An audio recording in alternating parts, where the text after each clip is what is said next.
Craig from Flying Wheels. Welcome to my Flying Wheels YouTube channel. Today's a fun one. It's all about Jeep Wranglers. Today is Jeep Wrangler Day at the auction. I'm going to show you what I look at, what I'm looking for, what they sell for, if they're overpriced, if they're underpriced. I also want to know your opinions on these cars. Is it worth going to the auction? Yes, because there are so many, but are they overpriced even though they're at a dealer auction? Most people think we're just stealing these things. So come along with me to the auction today.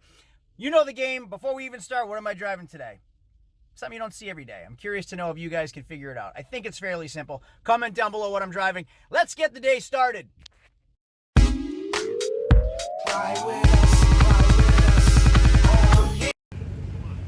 Hey, good morning everybody on the YouTube world. It's Craig from Flying Wheels. Welcome to my Flying Wheels YouTube channel.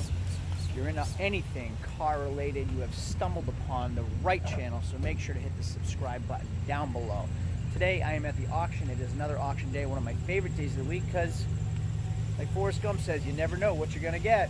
But I'm here for Jeep Wranglers. I've been craving a Jeep Wrangler. There's a bunch of Wranglers here, so I'm going to show you Jeep Wranglers at auction. I'll walk you through them. I'll show you what I look at when I'm buying them. Jeep Wranglers specific are obviously a niche market. There's a lot of things to look for that increase the value, that decrease the value, that go wrong in these that I've learned over the years of having them. So as you can see one right here. So I'm going to hunt through some Wranglers, and hopefully I can fulfill that scratch that needs to be. Here's the reason I love Jeep Wranglers so much. First of all, I can tow with it, I can plow with it, I can drive to the beach in it, I can get out of the snow in it.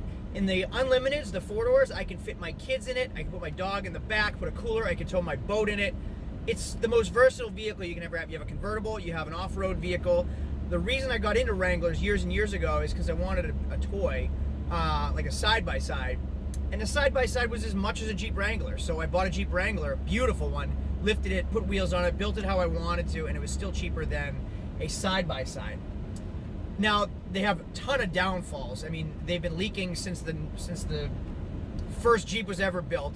They're not a great ride. The newer ones are a lot better. They drive more like a car, but as the miles ride, they still get rickety and rattly. The soft tops leak. If you've ever seen my video of my 14,000 mile Wrangler, why I hated it so much, you can see the link right here. That Jeep was awesome and awful at the same time. But you can do so much in them. They're so versatile. I can do off-roading with my family, go to the beach, go on the whatever. They're just great cars. Not like, you know, it's a Chrysler product, so they're not that amazing, but it's a neat truck. It does more than my truck does. It's more versatile than my wife's SUV is. So that's why people like them so much. A mom can drive them, take them to the beach, and a husband go off-roading in them too. So it's just cool cars in general. Right off the bat, we have a Frankenstein. So this is traded into a Subaru dealer. It's a 2010 with 113,000 miles. And somebody spent a ton of money on it, but it's, I don't know. I don't know what to say about it. What do you guys think? I mean, tons of lights everywhere. Lift kit. Big giant wheels. Actually, the nicest thing on it is the wheels and tires. I like the blue. Change the fender flares out. Is it a 6-speed? Oh, 6-speeds are...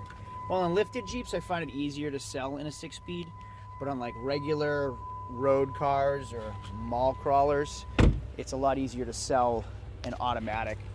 The good thing is the frame is clean, so a lot of times the frames just get destroyed on Wranglers in the Northeast. And you see when people put on the add-ons, they start to get really, really rusty. It does have the backup camera that somebody added, which is pretty neat. Did they buy the 5th wheel? Yeah, it's nice when they go in and get the spring for the 5th wheel. It's a little tacky also to go 4 wheels with the original wheel on the spare, just a heads up. But you can see when you do add-ons, they get rusty, which is tough. So I'll price this out, see what it goes for, but what do you guys think? Paint that hood or keep it black because it matches the fenders? It's tough to tell. I like that rack too. Here's number 2, a 2012 with 106,000 miles. Now in New Hampshire, where I'm from, we can't have more than 2 fog lights, so right off the bat it'll fail inspection. I'd have to remove some fog lights. But again, those add-ons, like they just get so beat up if you buy cheap ones. The front bumper stayed in pretty good shape, but those fog lights look like hell.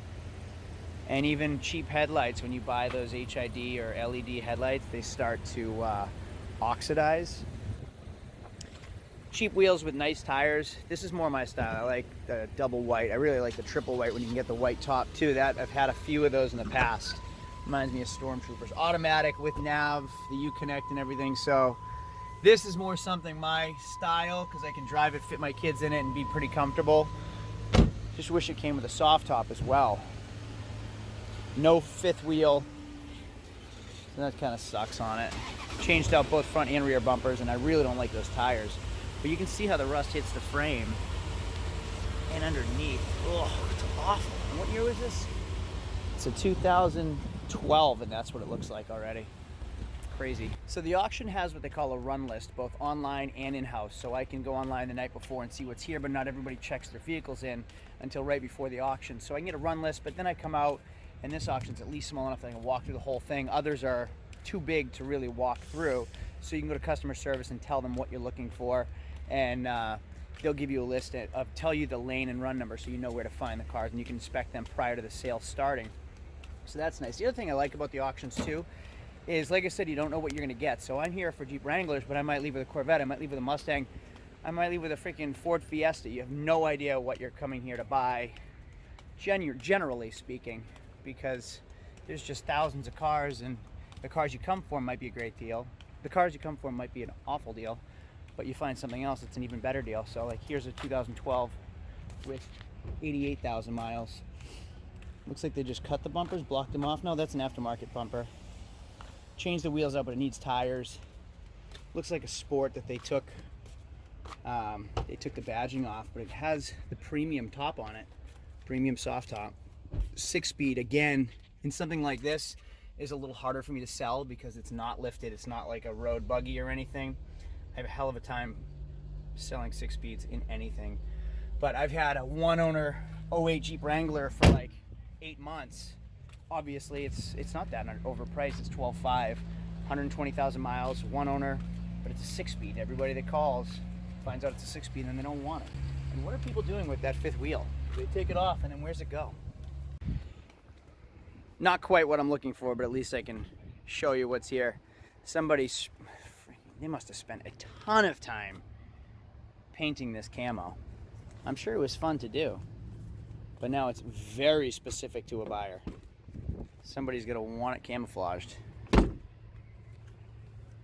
they just left a traditional color, it would be a lot easier to sell. Even though they all look the same, there's a big difference from 07 to 2011 and then 12 and on. So 2007 to 2010, 2007 to 2011 all have the same interior, which is like the older interior. Not bad, not ugly looking. It's the original interior of this gen JK. So there's nothing special about it. Actually, what you'll see now that this door just happened, if you see this, watch, I guarantee there's a dent on the other side of this door from this happening previously. So these doors have straps that prevent the doors from opening all the way. When people remove the straps and don't put them back, these doors swing open. This part of the mirror hits, oh yeah, I was right. Right there, and dents the Jeep. So flaw with the Jeep Wranglers, watch out for those. So 07 to 11, you get, 07 to 10, you get this interior. 11, you get the newer interior. 12, you get the better engine. It goes from the 3.6 to the 3.8 liter engine, which is a much better engine. Even though it's smaller, it actually has more horsepower, more reliable, better gas mileage. So this is an 08 Sahara. You get color matched fenders, the Sahara polished wheels, 100,000 miles. It's an automatic. This won't be a ton of money. I mean, Jeep Wrangler speaking, it'll be a ton of money for a 08 with 100,000 miles, but for a Jeep Wrangler it won't today. So we'll see that go through. And then the other thing is, this is tough to look at. This is an 08 with 150 X, which is like their base model, base wheels. Somebody had this custom rack made. Has the cheap vinyl top that's peeling off already. Doesn't even have the full doors. So in the Northeast, yeah, it'll be fun in the summer, but this is the toy for somebody. It's gonna be hard to sell to anybody up here. 6-speed, no crank windows. It's gonna be hard to sell to anybody because they can't really use it in the winter. It doesn't have the attachment for the bottom of the window. So that should be pretty cheap actually, and that rack is terrible looking. And then right behind me, 12, 106K, beautiful Rubicon. I actually really like the color. I think my wife would like the color. Is it an automatic? Because my wife refuses to learn how to drive a 6-speed no matter how much I tell her she needs to learn. Bummer. No go for me today on this one.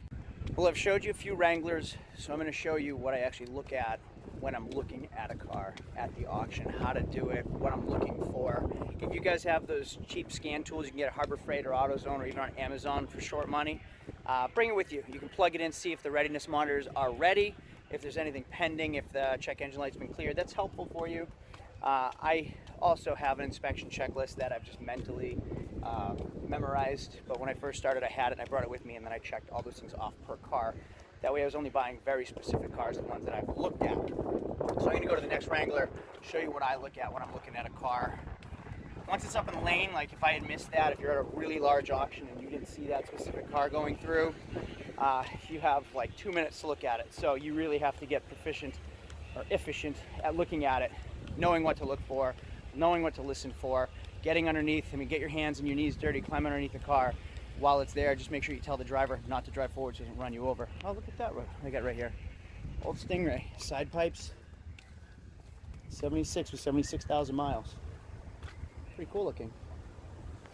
I'll watch that go through too. There was one I saw on the run list that I really wanted. It was an all black Sahara, black color matched fenders, the gloss fenders, not the matte black. Color matched top, automatic. It was a 17 with 40,000 miles. It's still gonna probably be like 30 grand. I mean, Wranglers just don't come down in price. But here's a white one. All right, so let's get started. I'll show you exactly how I look at a Wrangler. First thing I'm gonna look at is the year mileage. So we have a 17 with 30,000 miles, 2017, 30,000 miles. I'm gonna go right around from the first corner. Look for blemishes in the body, because that makes it harder to sell or easier to sell depending on the condition. Then we can check tires. Look inside the brakes, like these rotors, I can feel them. They're smooth. It's tough to tell the pads, but you can kind of take a glimpse in there, look at the brake pads. Then I'm gonna go underneath. I'll look at the ball joints. I'll look at the sway bar links in there. I'll look at the knuckle, everything. Just see how worn out it is. I'll check the springs and see if there are any broken springs on it. I'll walk right down the body. Before I even start the inside, I'll check the other tire. Do the tires match? Do the tire sizes match? Are they the same tread depth? I'll look at the frame. And this is a 17, so it's very easy to look at. Stuff that gets older gets a lot more abused. But we have a state inspection here, so we have to make sure that it's gonna pass inspection before we sell it. So if it looks like it's gonna pass at the auction, it means I can pay a little bit more because I won't have to spend it on the back end. Body's clean, fifth tire matches. Fifth tire is good tread. Looks like they've been rotating this tire in too, which is nice, so they're rotating all 5 in. I can check the brakes in the rear as well. These aren't getting much action, so it may need rear brakes. Frame solid again. Then you can really get underneath it and just check, you know, the rear stabilizer links, the rear springs. You can check the exhaust hangers, and you can check all the bushings and just see what kind of condition it's in there. Then I'll go inside and we'll start it up. It is an automatic. It does have the Uconnect nav and all that. No hard top, unfortunately, but I'll start it up and just see if a check engine light's on. What lights are on the dash. Obviously it takes a second for them to go away. So this one, we only have a tire pressure light, which is unfortunately almost every single car that I own has a freaking tire pressure light on. It's a pain in the ass. All clean, but now this 17 with 30,000 miles, chances are nobody cleared the check engine light. Older cars, higher miles, possible at the auction, you never know. People don't want to buy a car with a check engine light, so they will clear it out, run it through, and then the buyer gets stuck when that check engine light comes on 40, 50 miles down the road. So you can plug your scan tool in down here in the OBD port, right there. Hit it, see if there are any pending codes, see if there are any monitors that are not ready or incomplete. That's how you know if it was or wasn't cleared. I'll also go under the hood. I'll check the oil, I'll check the transmission fluid, check all the fluids, obviously. The normal stuff you look at when you're looking at buying a car. Now these are the things, you check all the windows, you check all the lights, the horn, the wipers, make sure the radio works. You can drive it, you can't drive it fast. You can go first to second gear, try reverse, slam on the brakes, make sure it doesn't pulse or slam or clunk on over the speed bumps. But you can't get much speed at the auction, so it makes it a little hard. You're kind of gambling no matter what. Now this is a 17 with 30,000 miles. Anything over 10 years or over 100,000 miles is sold red light. Red light means as is. I buy it as is. Doesn't mean there's anything wrong with it. It just means it's as is, and I take full responsibility for it. If it has under 100,000 miles or under 10 years, they'll sell it green light, which means they'll warranty everything, guarantee it until 5 o'clock that day. So if something goes wrong over $500, they'll cover it or they'll kick it back and I can cancel the sale. It's up to me to decide between me and the seller.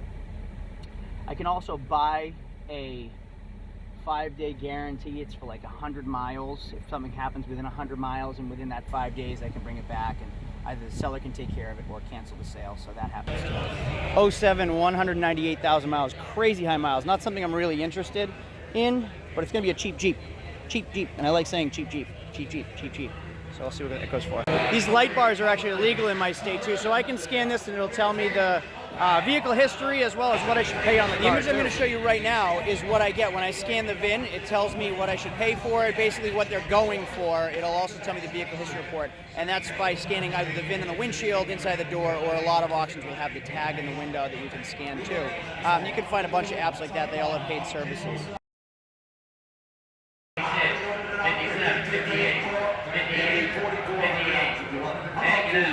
That was actually a pretty cheap Jeep. It started bidding at $3,000, which is crazy low for that, even with 200,000 miles. I bid up to 5,800, which I still think, even though 200,000 miles is probably still worth it, but I didn't get it because the bidding just kept climbing and climbing. Here